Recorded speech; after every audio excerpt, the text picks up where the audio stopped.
Capricorn या मकर राशि के लिए क्या है टैरो गाइडेंस जून 2025 के लिए। तो अगर मैं देखूँ करियर के लिए तो मुझे आ गया है क्वीन ऑफ पेंटिकल्स। सो आप अपने प्रोफेशनल वर्ल्ड में काफ़ी ज़्यादा केयरिंग रहेंगे, लोग आपसे आके सीखेंगे and you will be very down to earth. आप उनका केयर करेंगे एंड आपको पता है कि किस तरीके से लोगों के साथ में बात करना है या चीज़ें अच्छी तरीके से निकलवाना है प्यार प्यार से। Okay, so you will be a kind of role model to them.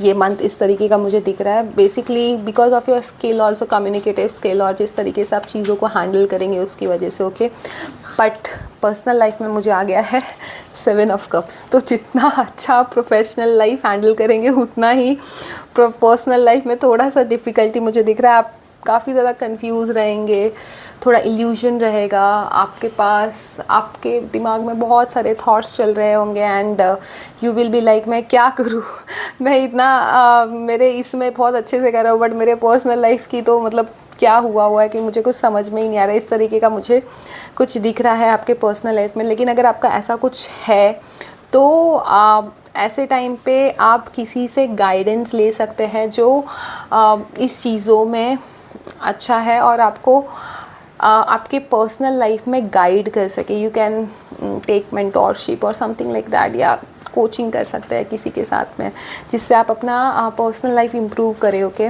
और अगर मैं रिलेशनशिप में भी देख लूँ तो मुझे आ गया है 8 ऑफ कप्स। अब 8 ऑफ कप्स भी यही कह रहा है कि you are disappointed of your current relationship, या अगर आप रिलेशनशिप में नहीं है तो आपका जो एक्सपेक्टेशन है उस तरीके का शायद नहीं मिला है।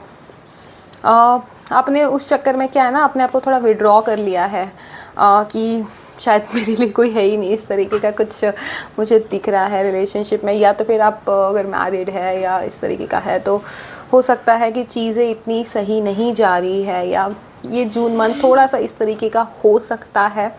लेकिन अगर मैं देखूँ हेल्थ पॉइंट ऑफ व्यू से तो मुझे आ गया है 6 ऑफ स्वॉर्ड्स।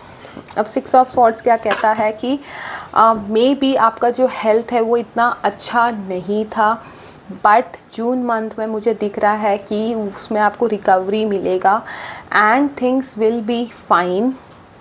और साथ ही साथ you will be in your healing journey जहाँ पे आपको एक स्टेबिलिटी मिलेगा, एक आपको। बट यही है कि जो अगर पिछला कुछ इस तरीके का कुछ हुआ होगा, it could be anything. Okay, it can be in physical health और emotional health, it could be anything. Okay, तो आप पिछला कुछ बैगेज लेके मत चलिए, then things will be fine. Okay, and if you like it please like share and subscribe. Thank you so much.